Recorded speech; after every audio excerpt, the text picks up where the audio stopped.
There is something that's been puzzling me lately. Puzzling in its intricately complex simplicity. All my life it held me captive, governing how much of it I choose to or not to live. It's been my frame of reference for every thought, action, and reaction forged in my psyche. It's been my mental placebo, the place where I go when life don't seem to make no damn sense, and things got too intense for my feeble mind to conceptualize. Like, how come we all prayed and fasted and prayed and fasted? We all believed, but Auntie Jenny still died. And sometimes, some of the concepts just get my head real hot. Because my church used to teach me that the Israelites were white. And when I read my Bible, I could clearly see that they were not. And when I think about the Bible, I wonder, where is the rest of it? The parts that didn't quite fit the narrow, skewed perspectives of the powers that be. The parts that showed that Jesus studied Hinduism, Buddhism, Judaism, and every other ism and schism and showed them all flawed to be.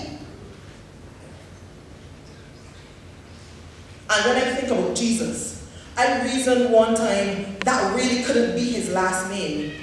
That really couldn't be his name. Because I realized that there's nothing for a J in the Hebrew or the Greek. And when I asked my pastors, they would get real antsy when I start to speak. And I never thought that I would ask these questions. Things like, how about the similarities between the commandments and those 42 laws of Ma'at?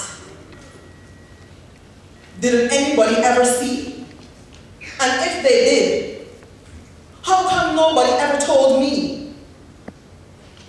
And why do we believe that God is a he, and the church is a she, and that the merging of God and a man-made entity could produce divinity? Oh, if only we could see the inequality in that equation. Old ideas are being aborted. Firmly held misconceptions are being distorted. Ideas like when John said in Revelation, I, John, was in the Spirit on the last days. Could it be that his shackles were raised in a way and he was projecting and we misconstrue it as praying? And I know that some of you are going to get very antsy when I start to speak, but don't be. I'm just saying.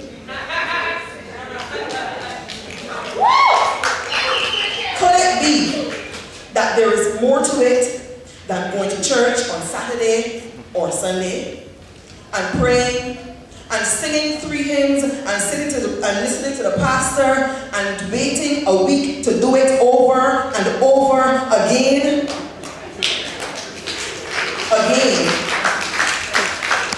I'm just saying. And about that thing that's been puzzling me lately, puzzling in its intricately complex simplicity.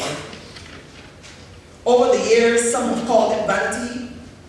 Others have chosen to call it insanity. Well, my parents, they labeled it, and they call it Christianity.